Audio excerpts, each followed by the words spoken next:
Alive Inside, as we've been going through the process, I've been thinking about it more and more, and it seems like it's a way to bring community members in so they can share their stories about their boundaries in their life and how they've either overcome them or lived with them and the people in their lives that have supported them. And this performance is going to be 4 works. One which was reset by Christian Denise, who's one of the choreographers. The piece is called Spectrum. And then 3 additional pieces that have been created for the company. That could be a typical morning for someone who's living with Parkinson's. The first choreographer that came in, Suzanne Ryan, she choreographed a piece called Say Yes, and she works with people with Parkinson's disease on a regular basis and interviewed them and used those interviews to inspire new work and to tell their story. And those interviews and that audio are going to be present in the choreography on stage as well.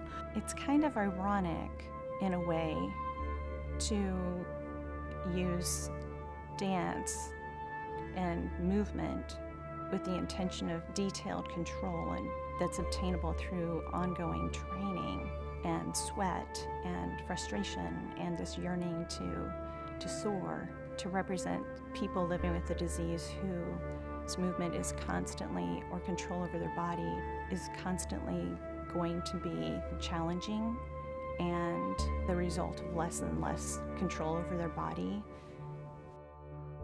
The second piece, Spectrum, is inspired by kids and kids with autism. So the choreographer's mom was a special needs teacher, and he went into the classroom with his mom and just kind of watched the kids and how they interact with each other and how they interact with his mother as the teacher and what they do to communicate. And he felt like a lot of what they were doing was movement and how really beautiful that could be communicated through dance. The next piece is by James Gregg, and this piece is actually commissioned by Dance St. Louis for New Dance Horizons, which is a festival here in St. Louis at the Two Hill.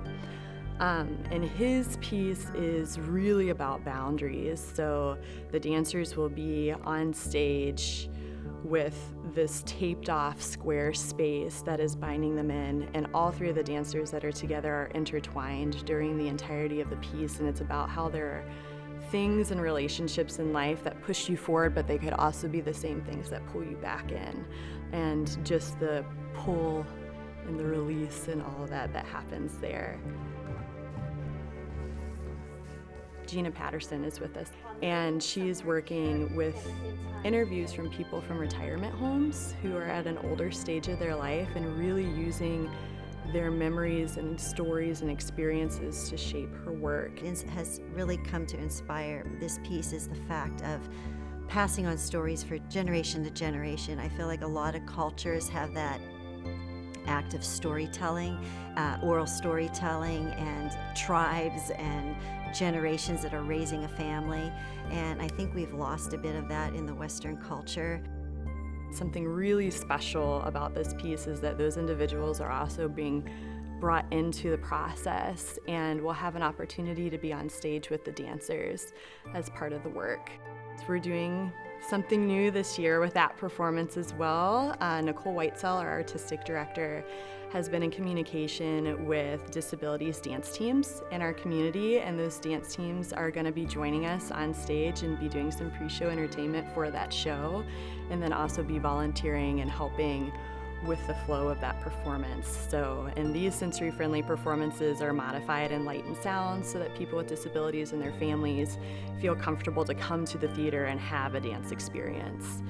It's April 6th and 7th at the Two Hill Performing Arts Center. The evening performances are at 8 p.m. and then we also have a sensory-friendly performance at 2 p.m. on April 7th.